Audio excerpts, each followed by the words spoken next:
Hayya nabda hadzal barnamij bil basmalah.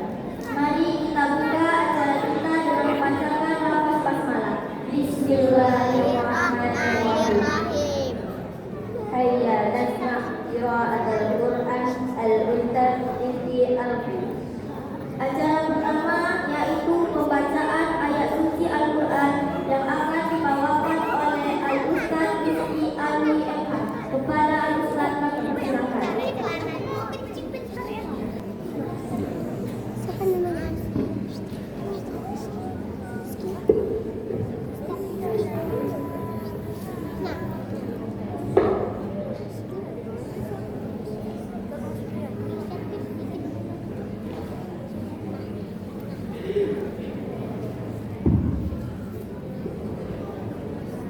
Assalamualaikum warahmatullahi wabarakatuh.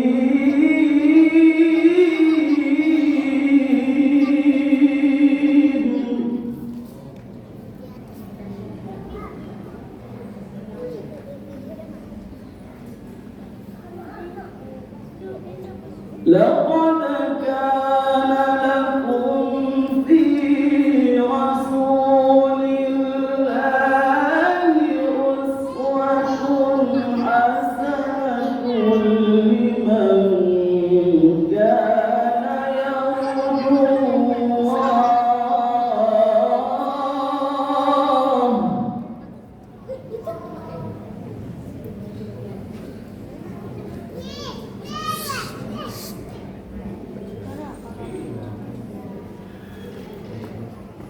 لقد كان لكم في رسول الله أسوة حسنة لمن كان يرجو الله واليوم الآخر وذكر الله كثيرا.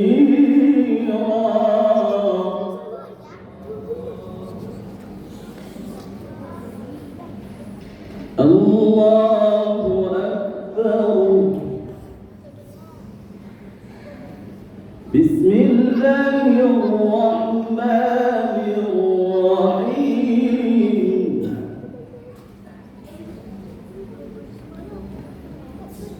اقرأ باسم ربك الذي خلق.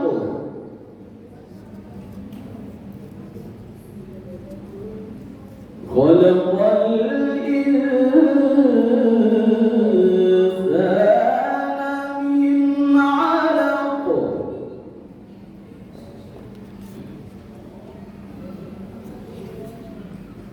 اقرأ وربك الأكرم الذي علم بالقلم علم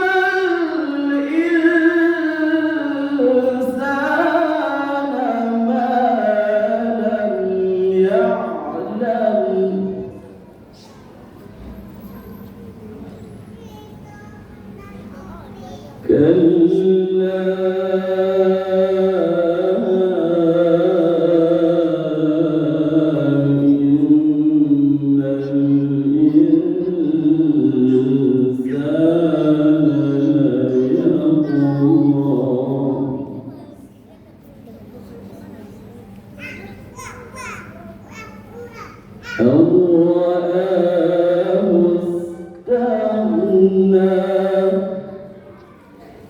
إن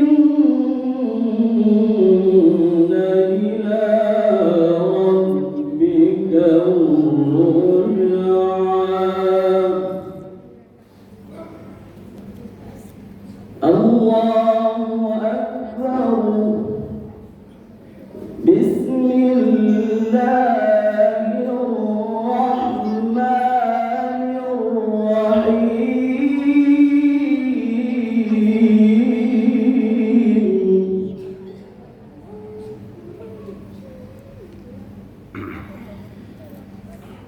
ألم تر كيف فعل ربك بأصحاب الفيل؟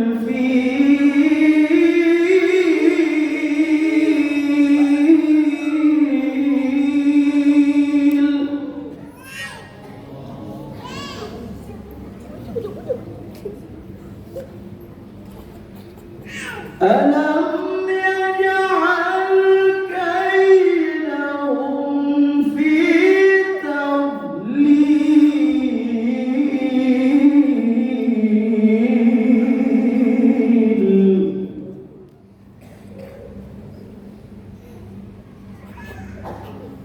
وأرسل عليهم طيرا أبابيل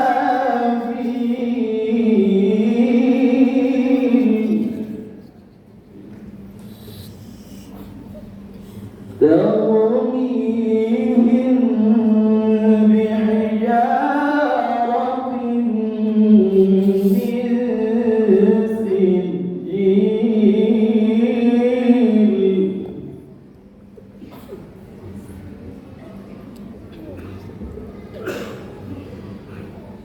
وأرسل عليهم طيرا أبابيل ترميهم بحجارة من سجيل فجعلهم كعصف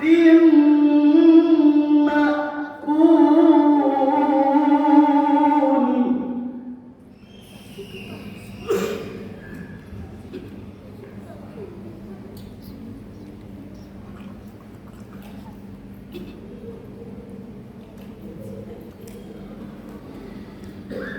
الله أكبر. بسم الله الرحمن الرحيم.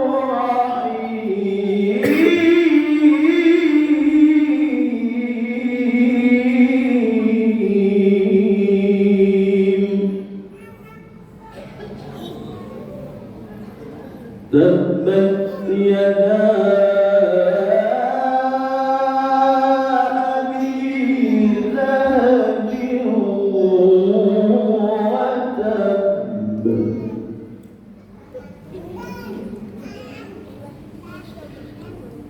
تبت يدا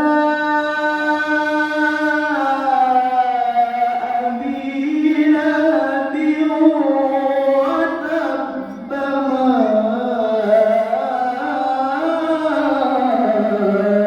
أغنى عنه ماله وما كسب.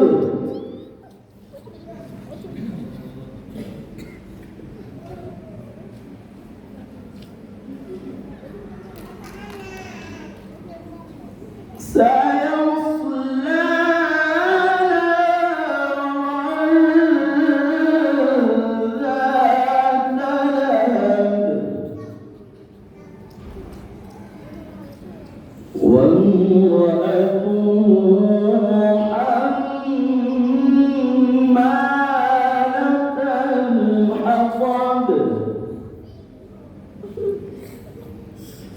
وامرأته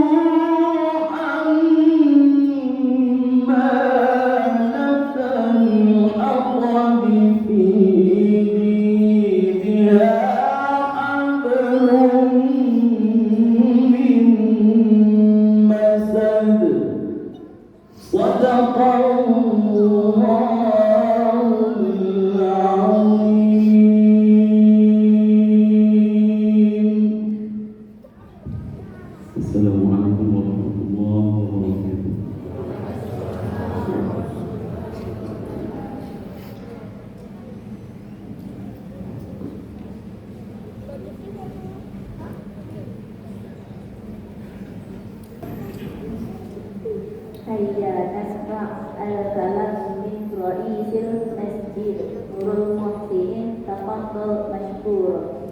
Selanjutnya mari kita dengarkan kata sambutan dari Ketua Masjid Nurul Muhsinin Ustaz Al-Arafat SA kepada Ustaz Rahmat.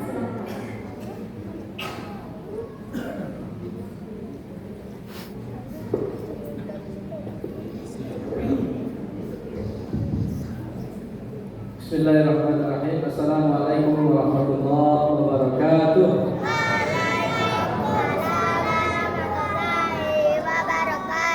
Alhamdulillahirrahmanirrahim. Bersyukur kita kepada Allah Subhanahu wa Ta'ala malam yang berbahagia ini.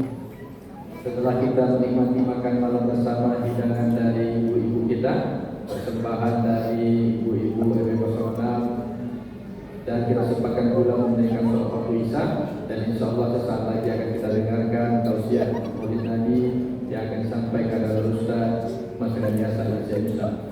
Berselawat kita kepada baginda Nabi Muhammad sallallahu alaihi wasallam. Allahumma shalli ala sayyidina Muhammad wa ala ali sayyidina Muhammad. Bapak Ketua RW, Insinyur Haji Yunus Kakak yang terhormat, Bapak Ketua RT di lingkungan RW 06, 4 RT kita di sini yang dekat dengan kita, mungkin tak dapatkan satu-satu ya Pak ya. Kemudian Bapak Ketua BSKM, Bapak Sugidan yang kami hormati, Bapak Ketua Yayasan kita, Bapak Haji Asad yang kami hormati, Bapak dan Ibu tokoh masyarakat, ahli ulama cantik pandai yang besar tak kami sebut gelar, yang kecil kami tak panggil nama. Mudah-mudahan kita termasuk hamba-hamba Allah yang dirahmati Allah Subhanahu wa Ta'ala. Amin ya rabbal alamin. Insyaallah Ustaz mungkin sudah datang ya, tadi kami lihat ada mobil. Beliau tadi izin terlambat sedikit karena memang sedang ada tausiah di masjid lain. Alhamdulillah beliau telah bersama kita. Kemudian Bapak dan Ibu yang kami muliakan, yang mengaji tadi adalah Ustaz Rizky Alwi. Beliau ini juara MTQ, juara 2 Provinsi Riau yang kemarin ini. Alhamdulillah sempat pula hadir di masjid kita. Bapak dan Ibu yang kami muliakan, sebelum kami lanjutkan kata sambutan ini, tadi Pak RW menyampaikan kata sambutannya ketua masjid saja. Kemarin sudah saya kata beliau. Jadi jangan nanti kalau PRW tak berdiri di sini jangan digoreng pula oleh buzzer-buzzer kan. Bapak dan Ibu yang kami muliakan, tak banyak yang kami sampaikan. Yang pertama, insya Allah sebagaimana yang kita lihat bersama program di masjid kita ini, yang seperti kita share tadi ketika makan bersama, ada tausiah, ada TPQ, kemudian ada program TPQ untuk bapak-bapak kita. Dan ke depan insyaallah kami akan mengadakan rapat bersama dengan ketua-ketua RT dan ketua RW bersama tokoh masyarakat kita untuk program duafa kita. Selama ini memang program untuk santunan duafa kita ini tak bisa kita berikan secara berkala, secara rutin, apakah itu sekali sebulan, sekali 2 bulan, atau 3 bulan, karena memang mengingat kecukupan dari infak untuk santunan duafa ini kadang tak tercukupi Bapak dan Ibu. Oleh karena itu nanti mungkin kami akan rapat bersama dengan tokoh-tokoh masyarakat bagaimana mencari solusinya, dan dalam rapat nanti kita juga akan membahas tentang ekonomi kemasjidan, di mana nanti insya Allah kalaulah Allah mengizinkan di masjid kita ini akan kita buat nanti lumbung beras ya, ekonomi masjid kita ini untuk mensuplai beras bagi masyarakat atau jemaah masjid kita Pak RW insyaallah. Dan tentunya keuntungannya nanti insyaallah sepenuhnya untuk digunakan untuk masjid kita ini. Insyaallah bisnis-bisnis masjid yang akan kita pilih nanti insyaallah tidak akan mengganggu bisnis-bisnis kerakyatan yang ada di lingkungan masjid kita ini. Kemudian Bapak dan Ibu yang kami muliakan, kami berharap tentunya kita semua dapat meramaikan kegiatan-kegiatan di masjid kita ini, terutama sholat waktu berjamaah, kemudian majelis-majelis ilmu, dan tak kalah pentingnya mungkin bagi kita, bapak-bapak kami dan ibu-ibu kami yang usia lanjut yang ingin belajar membaca Al-Quran dari kelas Iqra, tidak usah malu dan tidak usah ragu.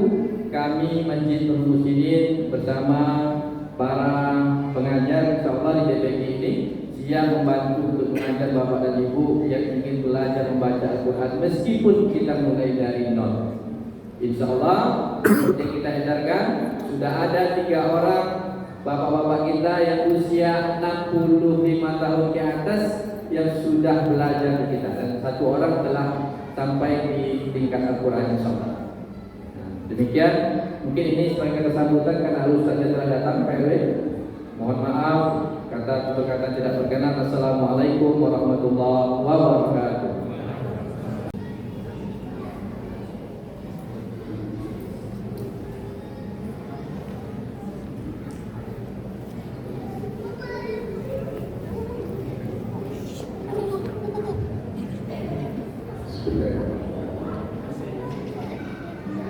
Assalamualaikum warahmatullahi wabarakatuh.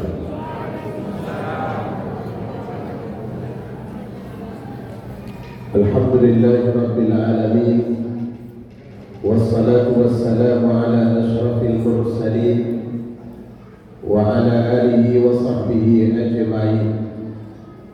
Subhanaka la ilma lana illa ma 'allamtana innaka antal alimul hakim. Puji syukur kita sampaikan kepada Allah Ta'ala atas limpahan rahmat dan karunia-Nya. Malam ini kita dapat hadir bersama-sama di masjid kita ini dalam rangka memperingati hari Maulid Nabi Muhammad sallallahu alaihi wasallam. Hanya mungkin berbeda dengan kondisi di tempat lain. Malam ini kita mendengar dalam kondisi lebih fit, sebab diberi makan dulu sebelum mendengarkan tausiah. Cuma yang jadi masalah, pemberi tausiahnya belum makan. Karena itu nanti ceramah kita ini tidak akan panjang, hanya mulai dari sebelum Nabi lahir sampai Nabi diangkat menjadi Rasul. InsyaAllah memakan waktu lebih kurang 3 jam setengah. Jadi kalau kita mulai sekarang berhenti lebih kurang jam 11. Tidak ada masalah Bapak Ibu, karena Nabi itu lahir jam 2. Maka kalau kita mau betul-betul memperingati lahirnya, kita berhenti jam 2. Tapi Bapak Ibu saja, saya pulang dulu. Yang kita hormati pemuka masyarakat, alim ulama, cerdik pandai, juga yang kita hormati pengurus Masjid Nurul Muhsinin. Tadi sebenarnya saya ingin ikut makan bersama karena videonya sangat menarik bagi saya. Tapi karena mengisi pengajian di Masjid Nurul Islam, jadi tadi saya minta izin untuk dibungkuskan saja. Cuma tadi begitu masuk nggak nampak saya bungkus saja. Kayaknya sudah habis. InsyaAllah semua yang kita makan dalam rangka memperingati Maulid Nabi ini membawa berkah. Dan hadir kita di tempat ini juga membawa berkah. Setuju atau tidak orang lain bahwa datangnya kita kemari ini karena rasa cinta. Mudah-mudahan dengan cinta ini kita bertemu kelak dengan Rasulullah SAW. Karena ibu bapa tidak dapat dipisahkan antara ingat dan cinta. Orang kalau cinta pasti ingat. Tapi kalau sudah mulai lupa, berarti sudah berkurang rasa cintanya. Karena itu orang-orang merantau ke Malaysia, tahun-tahun pertama 16 kali dia ngirim surat, tahun kedua 2 kali, tahun ketiga tidak sama sekali. Berarti dia sudah tidak cinta. Begitu ditengok informasinya, ternyata dia menikah dengan perempuan lain. Mudah-mudahan tidak seperti itu terjadi. Amin ya rabbal alamin.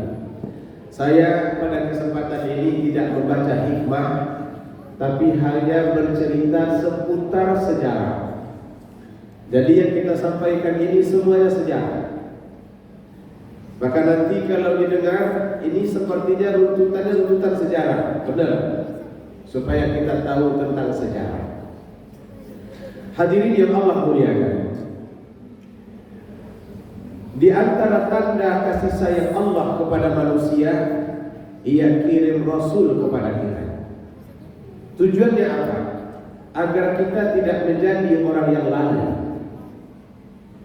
Karena pengalaman sebelumnya, begitu jauh jarak antara Rasul dengan Rasul yang lain, muncul kelalaian pada manusia. Karena itu Allah tidak mau membiarkan umat manusia ini tanpa adanya Rasul. Begitu meninggal satu orang, Allah kirim Rasul yang lain. Setelah itu Allah lanjutkan dengan yang lain lagi. Maka Nabi Muhammad SAW merupakan bahagian daripada Rasul-Rasul itu. Sebagaimana Allah sebutkan dalam Al-Quran, wa ma Muhammadun illa rasulun qad khalat min qablihi rusul. Muhammad itu tidak lain adalah seorang Rasul yang telah didahului beliau oleh Rasul-Rasul sebelumnya. Dan kerasulan Nabi Muhammad ini menjadi rahmat terbesar bagi kita yang hadir dan umat Islam secara keseluruhan. Hadirin yang Allah muliakan, setelah wafatnya Nabi Ismail, maka lebih kurang 2500 tahun itu tidak ada nabi yang diturunkan di daerah Mekah. Begitu pula di Palestina. Setelah kematian Nabi Isa, kalau dalam versi Injil atau Kristen, Nabi Isa itu mati di tiang salib.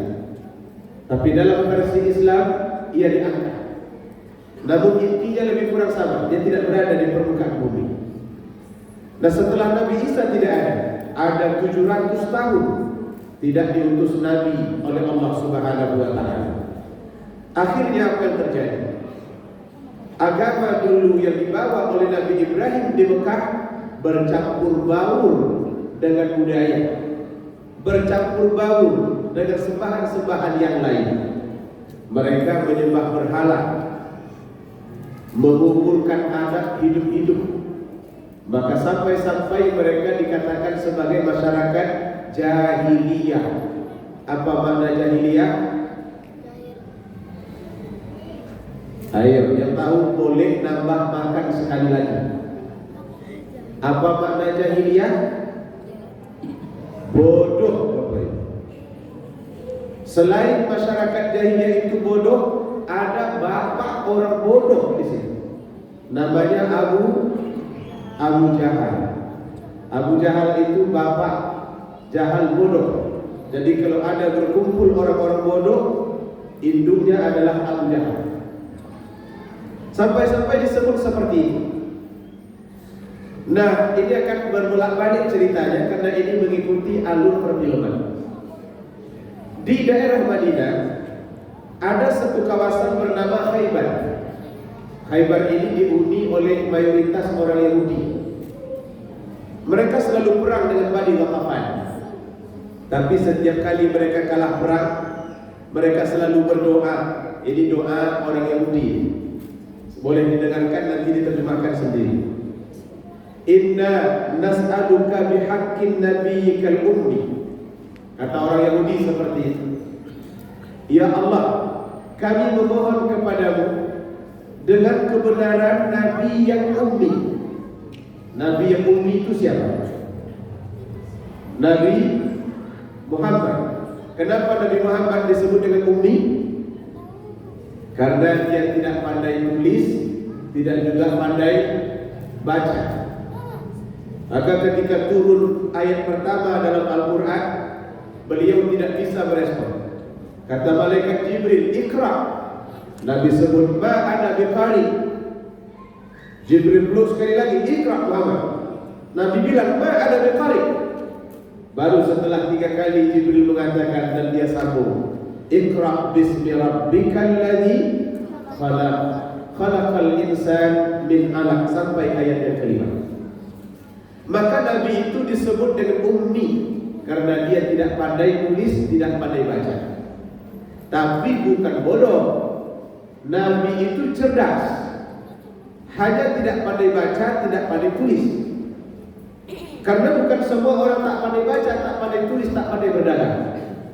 Saya punya satu muzaki ibu bapak yang membayar zakat, lulusan SMA, tapi yang menguasai perdagangan emas Indonesia beliau. Waktu saya datang ke tempat beliau menyebut zakatnya, saya pikir zakat itu dalam hitungan berapa juta. Sekejap ya Ustaz, dibukanya berangkasnya, ten, dikeluarkan satu karton duitnya. Saya tanya, Pak berapa ini Pak? 500 juta. 500 juta itu kepada Basnas. Rupanya ke tempat lain juga punya sedekah, punya sahabat membayar zakat. Zakatnya 1 tahun 8 miliar. Itu tidak sekolah tinggi, dia sekolah SMA. Nah, Nabi memang disebut ummi, tapi bukan bodoh. Orang-orang Yahudi itu ternyata sudah mengenal kata-kata ummi itu di dalam doa. Maka kata mereka, ya Allah, kami memohon kepadamu dengan kebenaran Nabi yang ummi, alladzi wa'adtana, yang engkau janjikan kepada kami, antukhrijahu lana, keluarkanlah ia dari golongan kami, di akhir zaman, di akhir zaman.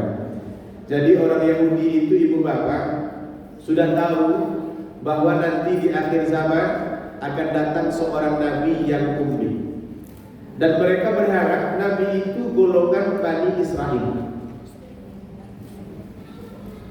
Tapi setelah mereka tahu bahwa ternyata bukan dari Bani Israel, itu yang menyebabkan mereka cemburu dan memusuhi Islam sampai hari ini.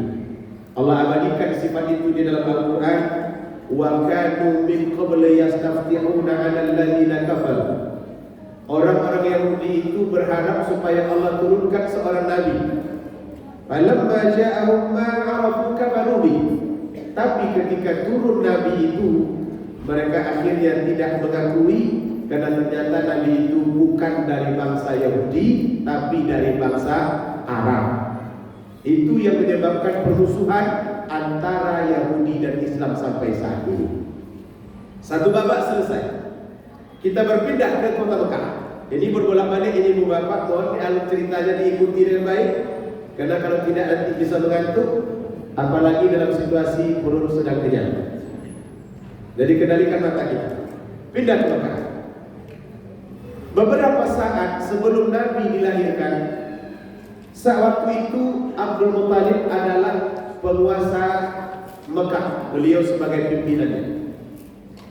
Tiba-tiba di pagi hari datang berita kepada beliau bahwa ada tentara yang jumlahnya sangat banyak sedang menuju kota Mekah, datangnya dari Yaman, yang dipimpin oleh Abraha, namanya tentara bergajah. Kenapa disebut tentara bergajah? Karena memang mereka mengendarai gajah, tapi tidak semuanya. Dalam catatan sejarah lebih kurang 14 ekor gajahnya. Tapi kalau 14 ekor, kalau ditabrak ke Ka'bah itu selesai juga itu ibu bapak. Gajah. Maka mendengar berita itu, semua penduduk Mekah akhirnya keluar dari kota Mekah.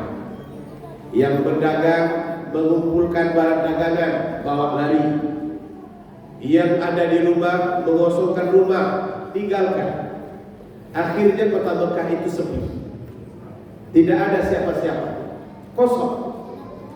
Lalu kemudian Abdul Muttalib bertanya kepada anak beliau Abu Talib, mana Aminah? Kata Abu Talib, Aminah tidak mau pindah. Dia mau tetap berada di rumah. Sebab Aminah ketika itu sudah hamil 9 bulan.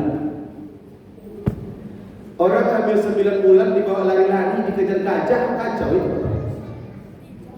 Maka dia tidak mau pindah, dia maunya berada di tempat dia saja. Akhirnya Abdul Muttalib memberanikan diri bertemu dengan Abraha. Beliau sempat berdialog.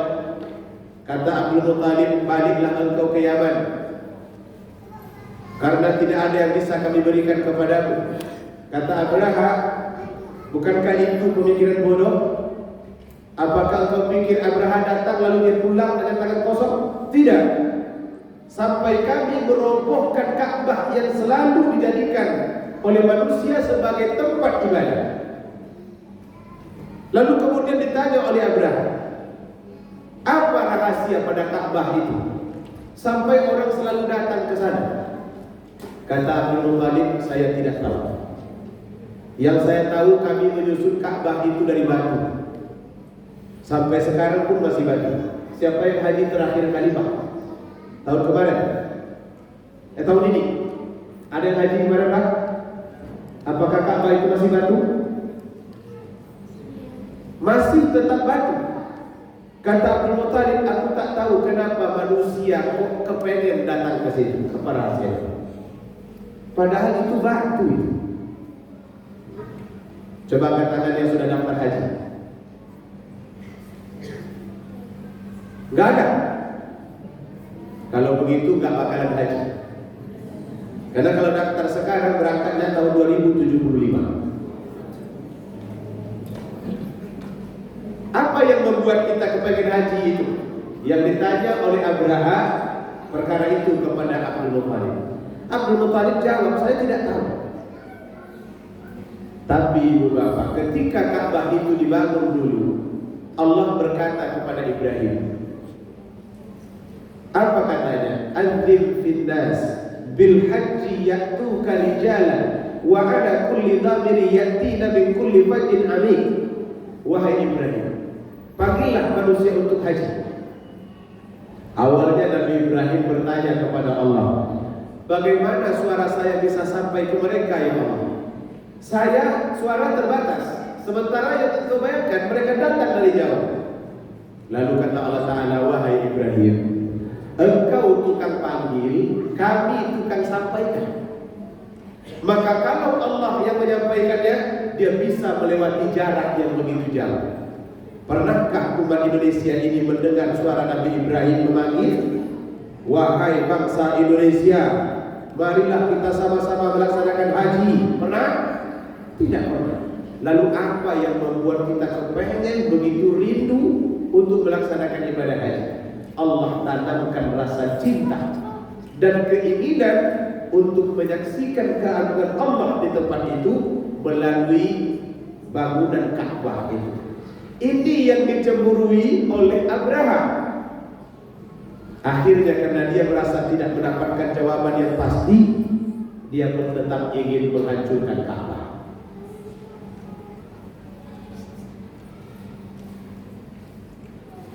Halo Bapak Ibu, masih berada di sini? Baik, cerita sengaja dipending sebentar. Abdul Muttalib kembali ke Mekah dan dia pun berada di Ka'bah memohon kepada Allah Ta'ala, ya Allah, kami ini pelayan-Mu, membersihkan rumah-Mu, tapi kami tidak punya kuasa untuk menahan dan menjaga rumah-Mu ini dari serangan Abraha. Aku serahkan rumah ini kepada-Mu. Itu doa Abdul Muttalib. Ternyata doa itu didengar oleh Allah Ta'ala, maka Allah kirimkan tentara yang menjadi kebalikan tentara Abraha. Tentara Abraha besar-besar gajah, tentara yang dikirim oleh Allah kecil-kecil, ukurannya burung. Apa maksudnya? Allah ingin menengokkan, kalau ingin menghancurkan yang besar, aku tidak perlu mengutus yang besar, cukup dengan burung.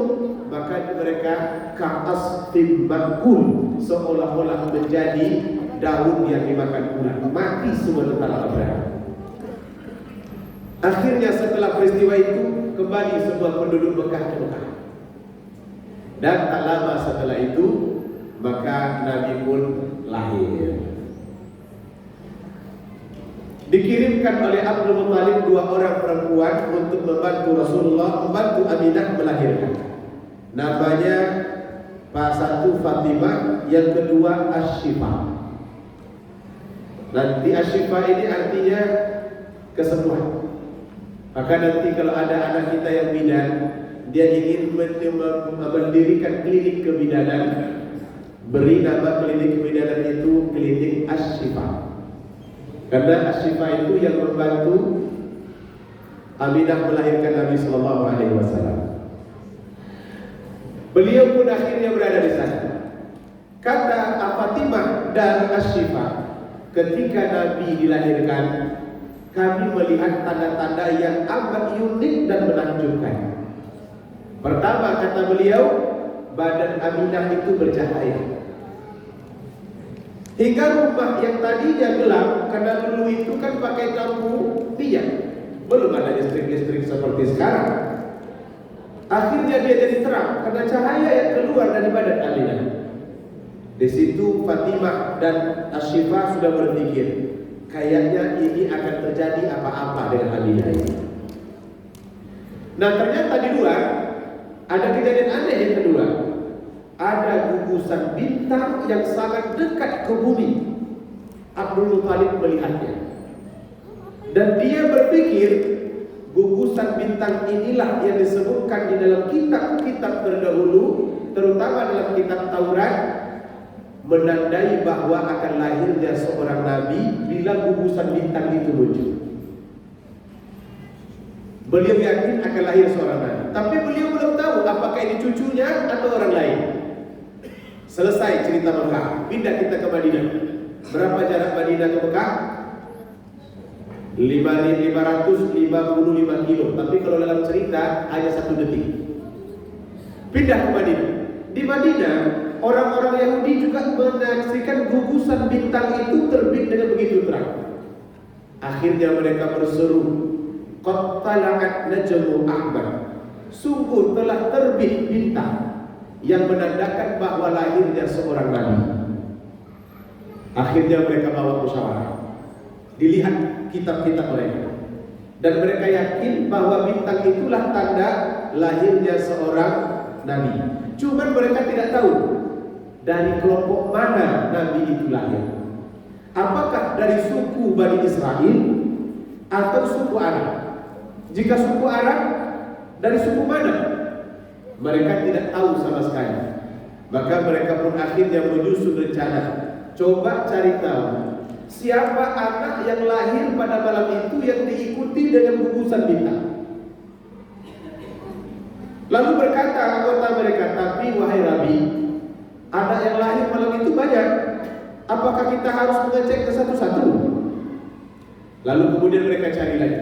Cari anak yang memiliki ciri-ciri. Di belakang dekat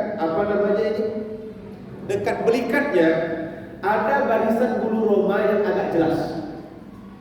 Kalau itu ada, berarti benar dia adalah seorang nabi karena diikuti lahirnya oleh gugusan bintang. Persoalannya kemudian siapa pula yang mau ngecek punggung anak-anak bayi? Tapi mereka tidak habis ide. Akhirnya dipanggillah semua dukun-dukun perempuan dan diinstruksikan, kalian kalau bisa mencari, carilah seorang bayi yang di belakangnya ada barisan bulu roma yang agak jelas. Karena itu kami butuhkan. Kalau dapat, bawa dia kemari. Maka beredarlah seluruh para dukun itu di Santrio seluruh Mekah dan Madinah. Nah, di Mekah Abdul Muthalib begitu gembira. Cucu yang tadinya ditunggu akhirnya sudah lahir. Maka beliau buatlah satu jamuan makan yang mengundang jemaah yang cukup besar. Ketika menyaksikan itu, Abu Lahab lewat dan beliau bertanya, majelis apa ini? Majelis mensyukuri lahirnya cucu Abdul Muthalib. Langsung berubah muka Abu Lahab. Kenapa begitu? Dia tidak punya anak. Yang punya anak itu justru saudaranya Abdullah. Maka dia merasa cemburu karena Abdul Muthalib terlalu melebih-lebihkan cucunya yang satu ini. Sampai di rumah dia pun berbicara dengan istrinya. Istrinya juga tidak senang. Terlalu berlebihan. Masa anak seperti itu dibuat jamuan begitu besar? Istrinya pun setuju. Siapa nama istri Abu Lahab? Ayo Bapak Ibu, istri Abu Lahab. Kita selalu baca wa mura'atuhu hammalatal hatab, dan istrinya memikul kayu bakar. Siapa nama istrinya?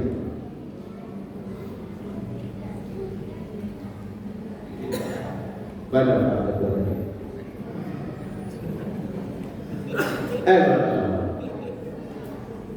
Kalau ada yang dapat bisa nambah makan sekali lagi. Oh, kasih bocor. Nama istri Abu Lahab Ummu Jamil. Ummu ibu Jamil cantik, tapi dia cuma cantik wajah, namun buruk perangai. Karena itu diabadikan oleh Allah dalam surah Al-Masad.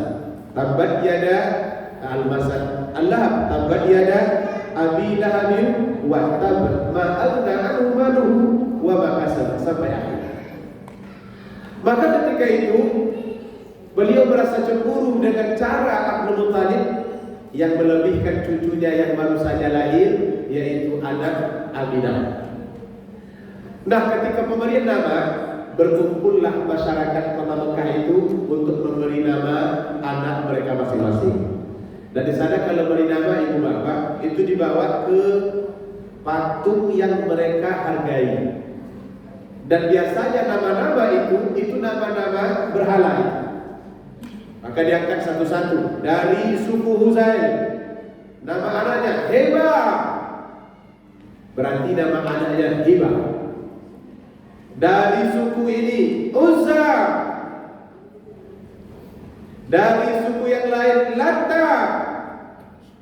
Datang giliran Abdul Muttalib membawa nabi kecil, tapi beliau tidak mau mengangkatnya. Beliau justru menuju Ka'bah dan dibawanya Nabi masuk ke dalam.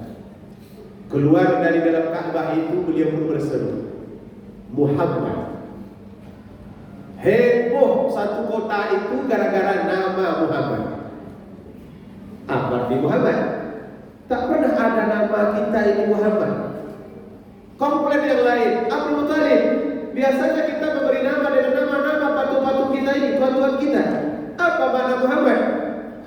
Akhirnya setelah Abu Talib berseru, wahai kaum, sesungguhnya ayahku sudah memberi nama cucunya Muhammad, dan kita tidak lagi bisa merubah itu. Maka diulangnya, nama anak ini Muhammad. Akhirnya letaklah nama Muhammad. Itulah cara Nabi diberi nama oleh atuknya. Maka kegembiraan itu terasa di seluruh kota Mekah. Persoalannya terjadi kemudian ketika Aminah tidak memiliki ASI. Jadi Nabi tidak menyusu ke ibunya, dan dia tidak menangis.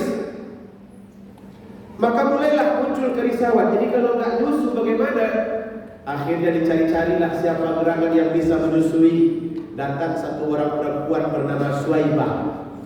Siapa Suwaibah ini? Hamba sahaya Ummu Jamil. Siapa Ummu Jamil tadi?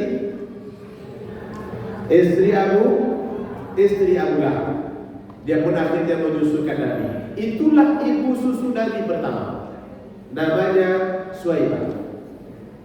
Ummu Jamil yang memang sudah dari awal tak senang mengetahui Suwaibah sedang menyusukan Nabi, disuruhnya orang, jemput Suwaibah. Aku tidak ridho kalau dia menyusukan anak Aminah. Kata yang lain, tapi ibunya tidak punya susu. Itu bukan urusan saya. Pokoknya Suwaibah pulang. Akhirnya balik Suwaibah, disuruh oleh Aminah, baliklah engkau. Kalau engkau terus menyusukan anakku, nanti engkau akan binasa dan diapa-apakan oleh tuanmu. Akhirnya dia pulang. Tinggallah Nabi dengan Aminah yang tidak bisa menyusukan anak. Lanjut Bapak Ibu. Lanjut. Supaya jangan mengantuk, ayo kita salawat dulu. Sallallahu ala Muhammad, sallallahu alaihi wasallam, sallallahu ala Muhammad, sallallahu alaihi wasallam. Ya Nabi salam alaika, ya Rasul salam alaika.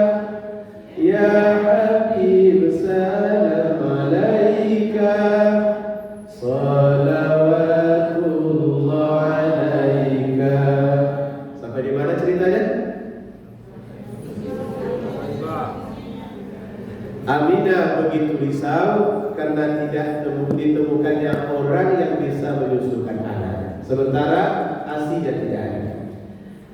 Ibu bapak, Mekah ketika itu merupakan tempat perdagangan. Dan yang diperdagangkan itu bukan hanya barang, tetapi juga ASI.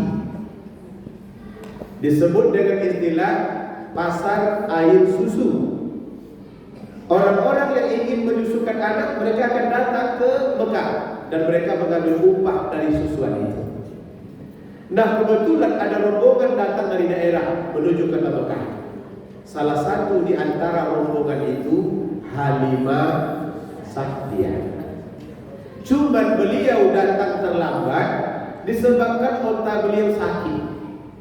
Hampir-hampir beliau binasa di perjalanan karena terlalu lama dia berada di jalan. Namun sampai juga setelah orang usai, masing-masing sudah mendapatkan bayi susuan, sementara Halimah Sa'diyah baru sampai di kota Mekah. Sibuk-sibuklah beliau menawarkan diri, mau saya susukan? Enggak lagi. Mau saya susukan? Enggak lagi. Sampai sore dia tidak mendapatkan bayi susuan. Dia bercerita kepada suaminya, aku tidak mendapatkan bayi susuan. Pendapatan kita cuma ini, sedikit sekali. Lalu kata suaminya, kalau begitu bagaimana cara kita bisa pulang? Muncullah ide menjual unta yang sakit tadi itu juga. Kata suaminya, kita jual unta. Oh jangan, kata Halimah, kalau kita jual unta bagaimana kita pulang? Tidak ada cara lain. Kalau kita pulang dengan unta ini pun takkan sampai, karena unta ini dalam keadaan sakit. Maka lebih baik kita jual. Akhirnya tidak punya pilihan, unta pun dijual, dibawa ke tempat orang membeli unta. Tapi ketika mau dijual, orang itu tidak mau pula membelinya. Katanya unta itu terlalu banyak kecacatannya. Ini unta terlalu teruk. Kalau kami beli dagingnya tak bagus, tapi kami bisa menyembelihnya. Engkau ambil nanti kulitnya. Kulitnya itu kau jual. Bayangkan malaknya ibu bapak mau menjual unta yang disuruh justru jual kulitnya. Tapi karena tidak ada pilihan, maka unta itu pun siap untuk disembelih. Pisau diasah dan dia sudah duduk. Karena unta itu kalau disembelih dia duduk. Tapi sebelum sempat disembelih, unta itu berdiri dan lepas. Berlarilah dia di tengah pasar dan dikejar oleh suami Halimah Sa'diyah. Sedangkan Halimah Sa'diyah tidak berada di sana. Akhirnya ketika unta itu melewati Halimah, dia pun ikut mengejar unta itu dan terus dikejarnya mengelilingi pasar. Tiba-tiba unta itu berhenti di satu tempat. Ternyata itu pekarangan rumah. Halimah menjadi ragu masuk karena takut nanti dipikir mencuri. Namun kemudian dia sempat menyentuh untanya dan menyuruh agar tenang. Tiba-tiba keluarlah tuan rumah dari dalam rumah. Siapa yang keluar? Rupanya Aminah. Apa kata Aminah? Untamu itu sepertinya ketakutan. Jangan engkau paksa. Engkau beristirahatlah dulu di rumahku. Aku sangat senang ketika ada tamu. Maka dilayanglah oleh Aminah Halimah Sa'diyah. Dia di punggungnya ada anak. Kata Halimah, kata Aminah, letakkanlah anakmu dulu agar engkau mudah makan. Halimah Sa'diyah pun meletakkan anak. Saat itulah dia melihat ada bayi lain yang berada di rumah itu. Bayi itu apa ya waktu Nabi? Dia comel. Masa Nabi comel? Apa yang kalau Nabi itu? Dia nampak bayi yang sebesar yang lebih kecil daripada anak yang baru lahir. Akhirnya digendongnya. Apa katanya kepada Aminah? Sepertinya anak ini sangat kehausan. Dijawab Aminah, benar. Sudah 2 hari dia tidak menyusu. Karena aku tidak punya asi. Jika kau tidak keberatan, aku sangat senang kalau kau menyusuinya. Maka disusukanlah oleh Halimah Sa'diyah. Begitu dia menyusui, menangis beliau. Heran Aminah, wahai Halimah, sejak anakku lahir, mataku tidak pernah berhenti berair karena aku merisaukannya. Hari ini aku sangat senang karena dia bisa menyusu denganku. Tapi kenapa engkau malah yang menangis? Dijawab oleh Halimah, ini susuku sebelah kanan, tidak pernah aku berikan kepada anakku karena dia tidak berayah. Tapi begitu aku berikan kepada anak ini, dia langsung bisa menghisap dan bisa menikmatinya. Akhirnya berair susu itu. Dia mulai merasa kayaknya ada berkah yang ada pada anak ini. Itu yang membuat Halimah itu menangis. Lalu kemudian ibu bapak, mulailah Aminah berpikir, kalau Halimah ini saja yang bisa menyusukan Nabi, otomatis saya akan berpisah dengan anak. Mulai beliau guling-guling. Lalu dipujuk-pujuk oleh Abdul Muthalib, relakanlah Muhammad. Tidak ada yang bisa menyusuinya kecuali Halimah. Biarkanlah dia dibawa oleh Halimah ke kampungnya. Kita bisa membayangkan seorang ibu yang baru melahirkan anak 1 minggu. Sayang itu sudah terlalu berlebih. Dia lahir dalam keadaan yatim. Sayangnya berlebih, tiba-tiba harus dibawa oleh orang lain setelah 1 minggu dia dilahirkan. Tapi dia tidak punya pilihan. Akhirnya dia pun merelakan Rasulullah Nabi Muhammad pergi bersama Aminah dengan urayan air mata. Tentu sebagai seorang ibu begitu tertekan dan perihnya hati ibu bapak, harus berpisah dengan anak. Ini dalam jangka waktu yang lama. Nah, sampai di perjalanan, Halimah merasa ada sesuatu yang aneh dari perjalanan itu. Onta yang sakit tadi ketika berangkat kok pulangnya lancar. Sepertinya tidak ada kendala. Dia lihat onta itu sepertinya sehat. Padahal onta itu juga tadi yang dikendarai ketika pergi dan dia dalam kondisi sakit. Maka dia merasa bahwa keberkahan kedua sudah kelihatan. Yang ketiga, onta itu juga mengeluarkan air susu yang bisa dinikmati di dalam perjalanan ini. Yakinlah Halimah Sa'diyah bahwa anak yang dibawanya ini akan membawa berkah di dalam kehidupannya. Maka Allah turunkan berkah di kampung Halimah. Di situ Nabi tumbuh sebagai seorang anak, usianya 1, 2 tahun, 3 tahun. Lalu kemudian terjadi peristiwa. Ada 2 orang pagi itu dilihat menangkap Nabi, dan dia membelah dadanya. Anak Halimah kemudian berlari pulang melaporkan kepada anaknya, Muhammad ditangkap orang. Halimah sangat ketakutan, dan begitu dia sampai di tempat Nabi, ternyata Nabi dalam kondisi baik, tidak ada apa. Lalu kemudian dia dibawa oleh Halimah menemui ibunya di Mekah. Tapi tak lama setelah itu rupanya Mekah sedang dijangkiti oleh wabah penyakit. Maka Abdul Muthalib memerintahkan, jangan terlalu lama di Mekah, kembalilah ke tempat kalian segera. Akhirnya beberapa saat dia bertemu dengan Aminah dan pulang lagi ke kampung Halimah Sa'diyah. Pulang dari situ Halimah sakit. Lalu kemudian dipanggillah tukang obat, dukun namanya. Dukun itu membawa simbol-simbol kekufuran. Ada patung diletakkan di atas kepala, ada lonceng yang dibunyikan, sekaligus membaca mantra. Bapak Ibu mau mendengar mantranya? Mau mendengar? Nah, silakan, boleh, tapi tidak perlu dihafal, karena ini mantra hanya mempan ketika di zaman jahiliyah. Sekarang tidak lagi mempan. Dengarkan, dan yang mau merekam boleh. Uang minyak tuang, tertuang dalam kuali. Itulah kira-kira mana.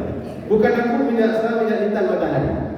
Jadi kemudian dari bako makanan anak bidadari berakhir penyakit dari siku, kalau tidak dan azab sampai mati.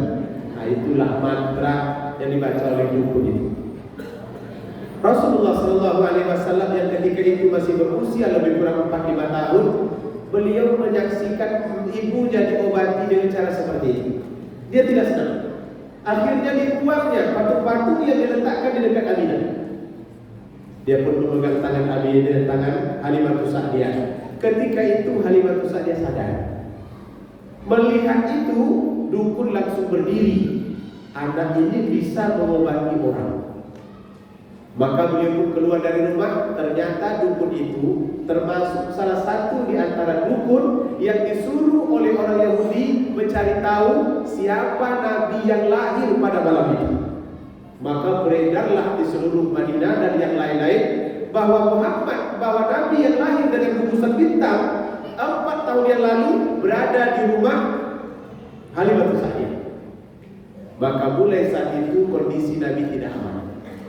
Beliau diincar dan dicari oleh banyak orang. Sore-sore ia ingin diculik, dan malam datang beberapa orang laki-laki juga ingin mengambil Nabi untuk bisa ditahan oleh suami Halimah Sa'diyah. Namun kemudian beliau khawatir dan kata suaminya, Muhammad dalam bahaya, mesti kita kembalikan segera ke Mekah. Sebelum matahari terbit saya sudah harus sampai di Mekah, karena kalau nanti sudah terang ini bahaya. Maka beliau pun dikembalikan oleh suami Halimah ke Mekah.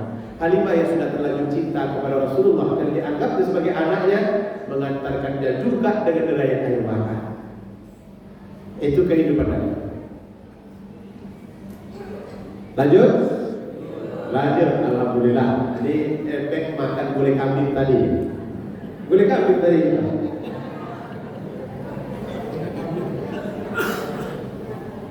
Kalau begitu tahun depan kita akan makan gulai kambing. Nanti saya ulang ini di ujung pengajian kita. Akhirnya Nabi dikembalikan ke Mekah, diserahkan kembali kepada Abdul Muttalib. Tapi kata Abdul Muttalib, jangan beritahu Aminah. Dan tidak ada orang yang tahu bahwa Muhammad berada di Mekah. Akhirnya ditempatkanlah Nabi di tempat yang rahasia yang tidak diketahui oleh siapapun. Hingga sampai pada satu saat Abdul Muttalib berkata kepada Nabi bahwa engkau akan berjalan dengan ibumu mengunjungi saudara-saudara ibumu di Madinah. Perjalanan ini memakan waktu lebih kurang 12 hari. Maka bersiaplah, insyaallah nanti kita akan berjalan. Disitulah Nabi baru bertemu kembali dengan Madinah. Ketika akan berjalan ke Madinah, mengunjungi saudara-saudara ibunya. Sampai di Madinah, disitulah Nabi bertemu dengan saudara ayahnya, saudara ibunya, dan ditunjukkan oleh Aminah, disitulah kuburan ayahnya. Anak yang tidak pernah mendengar suara ayahnya, tidak pernah menatap wajahnya, dia hanya melihat kuburannya saja. Inilah kuburan ayah. Kita bisa merasakan ibu bapak bagaimana perihnya menjadi seorang anak yatim. Makanya Nabi itu sangat sayang kepada anak yatim, karena dia sendiri sudah yatim. Sampai-sampai beliau mengatakan, "Ana abal yatim." Aku ini adalah bapaknya anak-anak yatim.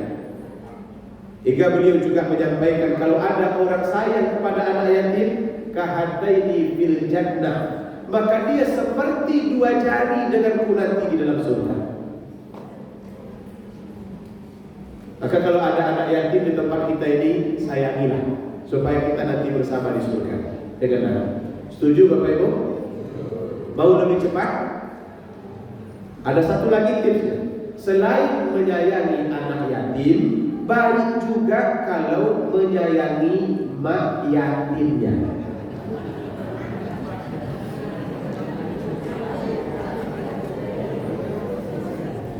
Setuju?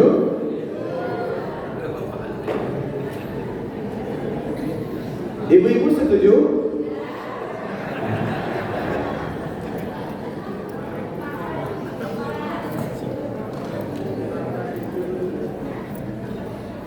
Jadi sayang kepada anak yatim itu penting. Sayang kepada mak yatimnya juga penting. Karena saya pernah menemukan seorang ibu yang kematian suami. Waktu itu dia minta sedekah. Saya tanya beliau, "Ibu, kenapa minta sedekah?" "Suami saya meninggal, Pak." "Kapan?" "Sudah 4 tahun yang lalu." "Ini anak ibu yang digendong?" "Iya, anak saya." "Berapa orang?" 4 dengan ayahnya. "Iya." Saya tanya beliau, "Apa yang ibu perlukan supaya saya nanti bisa mencari bantuan?" Saya pikir dia sebut uang, tapi ternyata dia jawab suami. Maka bapak-bapak yang berminat dengan ibu ini adalah kunci masuk surga. Ada 4 anak yatim, tinggalnya di Rumbai, Pak. Saya tahu, sudah 3 kali saya datang ke rumahnya. Tapi nggak ditanya kenapa tidak Ustaz saja. Ustaz ini kan tukang sampah itu kan. Prakteknya biarlah jemaah dua. Ada yang lihat Pak? Sebelah kanan. Jalan masuk surga. Yang depan? Baiklah, mungkin agak malu kalau sekarang ditanya. Lihat saja nanti yang paling cepat bertemu dengan saya setelah pengajian, itulah yang berlihat.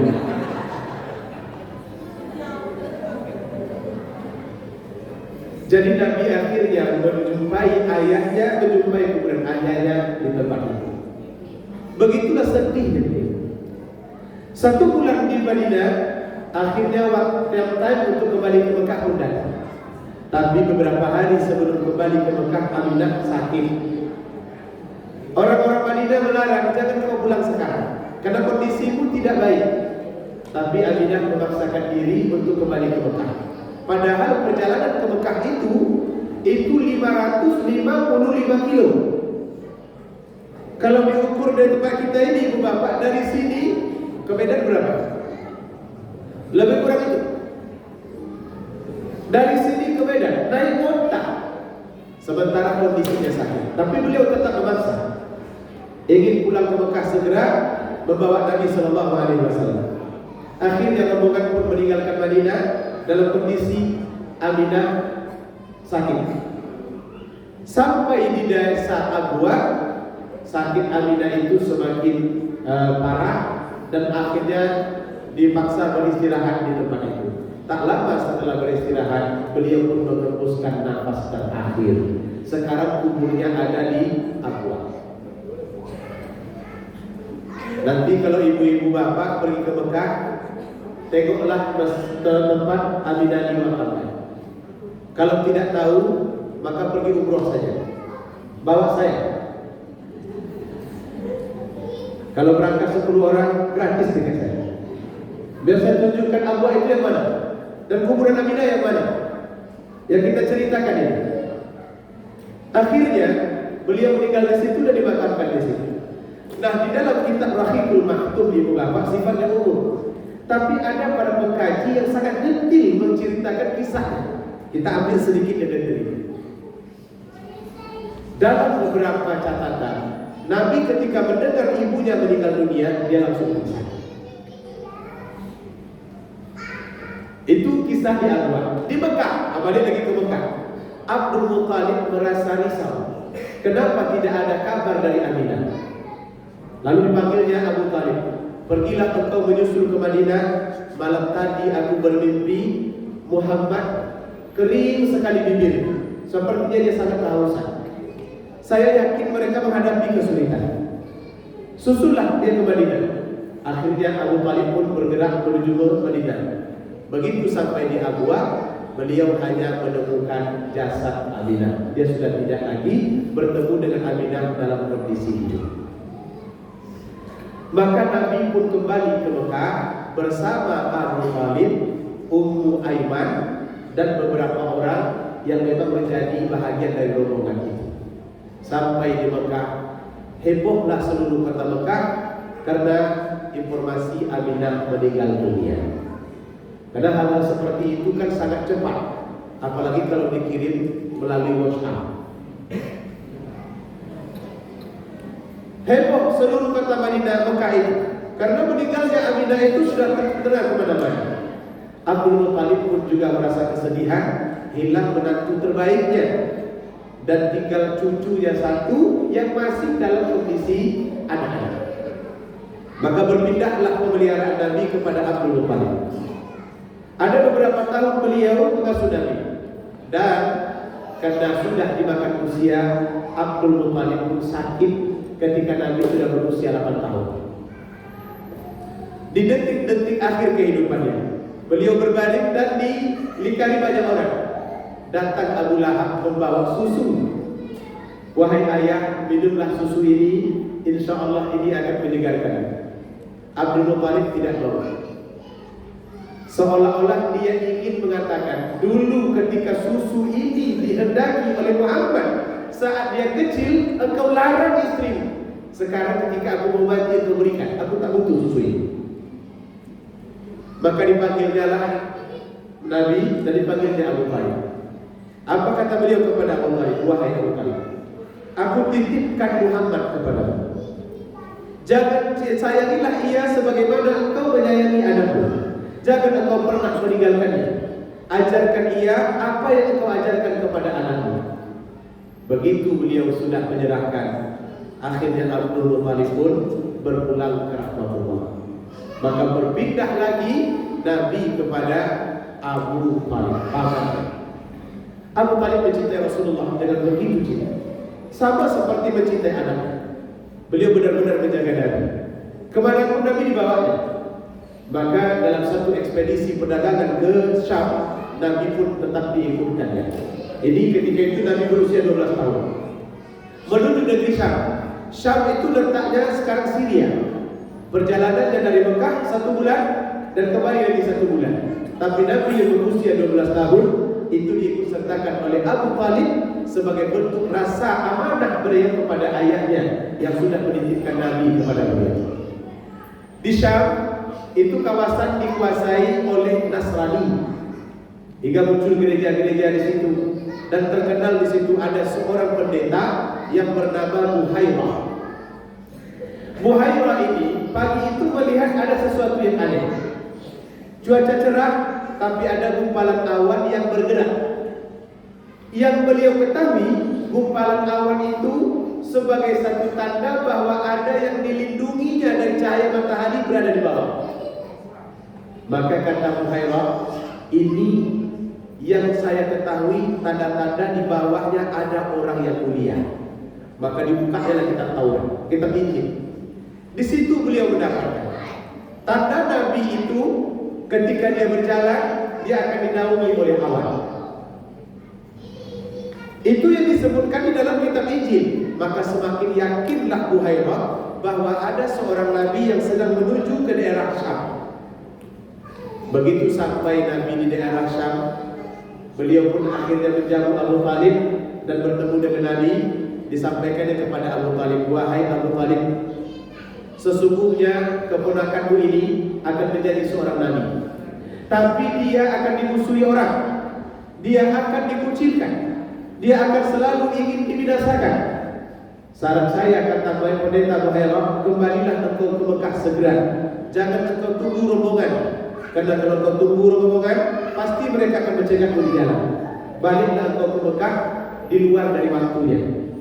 Akhirnya Nabi SAW dibawa oleh Abu Talib kembali ke Mekah, karena khawatir kalau beliau nanti dibinasakan oleh orang-orang yang ingin membinasakannya dari awal. Karena orang-orang Yahudi juga ikut ke sana. Di perjalanan ke Mekah, ibu bapak, begitu banyak peristiwa yang dilihat oleh Abu Talib sebagai bentuk dari kerasulan Nabi Muhammad SAW. Pemandangan-pemandangan itulah yang membuktikan dan meyakinkan Abu Talib bahwa ini kelak anak benar-benar akan menjadi seorang Nabi.